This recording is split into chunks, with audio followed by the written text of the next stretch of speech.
تعالوا نقتحم حياة بعض الناس الهشة نفسياً ونحلل مع بعض ظاهرة عليها خلاف كبير. تخيل معايا إنك طالب في امتحان مصيري، ودخلت مسكت ورقة الأسئلة، لقيت السؤال الأول صعب ومعرفتش تحله. قلت أسيبه وروح للي بعده.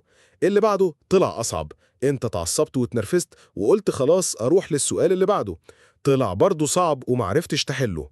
وفي لحظة غضب ومن غير ما تكمل باقي الامتحان حسيت إن العيب فيك وقطعت ورقة الأسئلة بعصبية. شافك المراقب وجه زعق معاك وطردك بره. تفتكر هيكون ليك الحق تطلب تاخد ورقة تانية؟ طب تفتكر إنك هتلاقي نفسك ناجح في الامتحان يوم ظهور النتيجة؟ طب خد السؤال الأصعب بقى.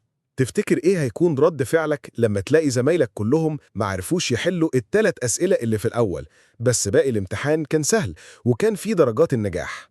طب إيه هيكون رد فعلك لو قعدت مع نفسك تاني وإنت هادي ولقيت إن الأسئلة الصعبة اللي معرفتش تحلها أنت عارف إجابتها، بس كنت محتاج وقت للتفكير فيها؟ أنت هنا في لحظة غضب ضيعت كل المجهود اللي عملته على الفاضي، وطلعت نفسك غلطان وما تقدرش تطلب فرصة تانية عشان الامتحان مش هيتكرر تاني. عصبيتك ولحظة غضبك مش مبرر كافي إن المصحح يتغاضى عن فعل أنت عملته بإرادتك، أو إنه يعيد لك الامتحان مخصوص عشان ما يظلمش زمايلك. الامتحان ده بيمثل الدنيا، وورقة الأسئلة بتمثل حياتك، والأسئلة الصعبة دي هي المشاكل والعقبات اللي بتقابلها في حياتك، وتقطيع ورقة الامتحان هي الانتحار، الجريمة اللي بتخلي اللي يرتكبها يدخل في دايرة الكفر والعياذ بالله.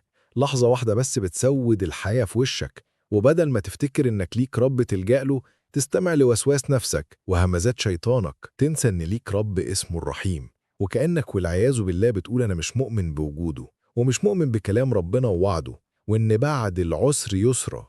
في لحظة غضب واحدة بتمشي ورا شيطانك وبتكفر بالله، وللأسف بتكون آخر حاجة ليك في الدنيا هي فقدانك الأمل والإيمان بالخالق. مش بس كده، ده أنت بترضاش تكمل باقي امتحانك اللي اتخلقت عشانه، وانت متوهم انك كده هترتاح من الدنيا وكأن مفيش حساب في الآخرة. القاعدة هنا في العموم أكيد ربنا أرحم وأعلم بينا من نفسنا، بس فكر تاني في مشاكلك ومشاكل ناس تانية زي أهلنا في فلسطين مثلا، هتستهيف مشاكلك كلها أصلا. طبعا في ناس مريضة نفسية مش مدركين أفعالهم، ودول ربنا أعلم بيهم وهيحاسبهم برحمته وعدله، مش هم المقصودين بالفيديو. بس مش كل مريض نفسي مش مدرك ومش هيتحاسب. في الأخير جملة عجبتني: فكرت كثيرا في الانتحار ولكني أكره الموت على يد رجل ضعيف.